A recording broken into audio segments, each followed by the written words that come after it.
Hi అండి. అందరికీ నమస్కారం. నేను మీ Padma. Welcome to Paddu's cooking world. ఇవాళ మనం బాసంది ఎలా చేయాలో చూద్దామండి. ఇవాళే నా ఛానల్‌లో ఫస్ట్ వీడియో పెడుతున్నాను. అందరూ చూసి సపోర్ట్ చేస్తారని కోరుకుంటున్నాను. ముందుగా బాసందికి కావాల్సిన పదార్థాలు: 1 లీటర్ పాలు, హాఫ్ కప్ పంచదార, కొంచెం కుంకుమ పువ్వు ఆప్షనల్ అండి. దొరికితే వేసుకోవచ్చు, లేకపోతే స్కిప్ చేయొచ్చు. కొంచెం కిస్మిస్, కొంచెం పిస్తా పప్పుని సన్నగా తరిగి పెట్టుకోండి. కొంచెం జీడిపప్పుని కూడా ఇలా సన్నగా తరిగి పెట్టుకోండి.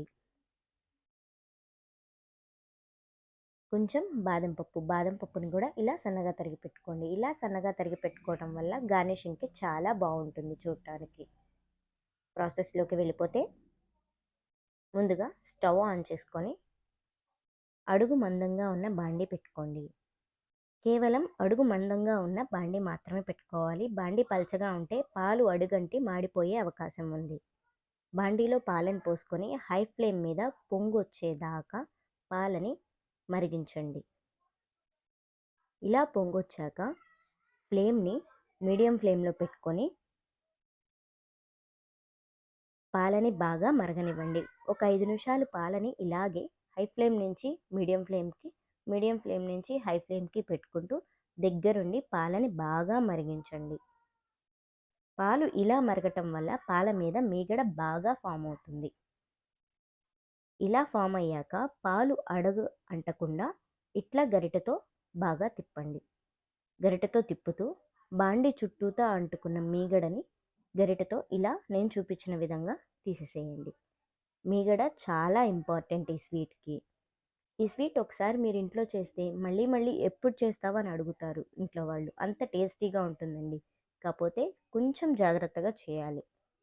ఇలా అడుగంటకుండా దగ్గరుండి గరిటెతో ఇలా పాలని తిప్పుతూ ఉండాలి. పాలు కొంచెం దగ్గర పడుతున్నాయి అనిపించగానే బాగా ఈ మీగడంతా తీసేస్తూ ఇలా కలుపుతూ ఉండండి. మన గరిటెకి మీగడ బాగా అంటుకుంటుంది అంటే పాలు దగ్గర పడినట్టు అర్థం. ఇలా కొంచెం పాలు దగ్గర పడ్డాయి అనిపించాక దీంట్లో పంచదార యాడ్ చేసుకోవాలి. పంచదార యాడ్ చేసుకొని పంచదార అంతా కరిగేదాకా బాగా తిప్పుకోవాలి. హై ఫ్లేమ్ మీద మాత్రమే తిప్పుకోవాలి. ఇలా తిప్పుకొని ఒకసారి సిమ్లో పెట్టుకొని ఒక యాలుక్కాయని దంచుకొని వేసుకోవాలి. యాలుక్కాయ వేయటం వల్ల మంచి సువాసన వస్తుంది.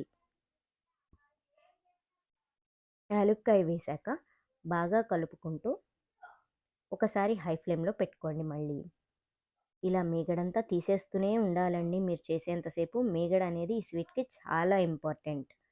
ఇలా ఫ్లేమ్ని హై ఫ్లేమ్లో పెట్టుకొని మనం రెడీ చేసి పెట్టుకున్న డ్రై ఫ్రూట్స్ని వేసుకోవాలి.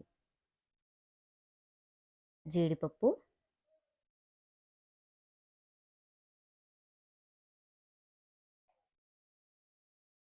బాదం పప్పు,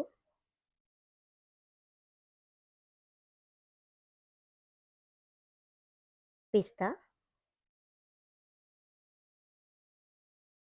కిస్మిస్. నేను కొంచెం ఎక్కువగానే వేసుకున్నానండి డ్రై ఫ్రూట్స్. మీరు కొంచెం తగ్గించుకోండి. లాస్ట్కి కొంచెం కుంకుమ పువ్వు, కొంచెం అంటే కొంచెమే వేసుకోండి, ఎక్కువ అవసరం లేదు. కొంచెం కుంకుమ పువ్వు వేసుకొని బాగా కలుపుకోండి. ఎవరైనా ఇష్టం ఉన్న వాళ్ళు కొంచెం ఎక్కువగానే వేసుకోండి డ్రై ఫ్రూట్స్. లేదు అంత ఇష్టం లేదు అనుకున్న వాళ్ళు తగ్గించవచ్చు. ఇలా హై ఫ్లేమ్లో పెట్టుకొని ఒక్కసారి బాగా అడుగంటకుండా తిప్పేసుకొని స్టవ్ ఆఫ్ చేసేసుకోవాలి. చూసారా ఎంత క్రీమీగా ఎంత టేస్టీగా ఉంటుందో తెలుసా ఈ స్వీట్. ఈ స్వీట్ని మీరు కూడా ఇంట్లో ట్రై చేసి ఎలా వచ్చిందో నాకు కామెంట్ చేయండి.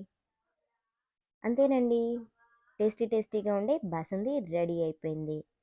మరిన్ని వీడియోస్ కోసం నా ఛానల్ని లైక్ చేయండి, షేర్ చేయండి, సబ్స్క్రైబ్ చేయండి. థ్యాంక్ యూ సో మచ్ అండి. అందరికీ నమస్కారం.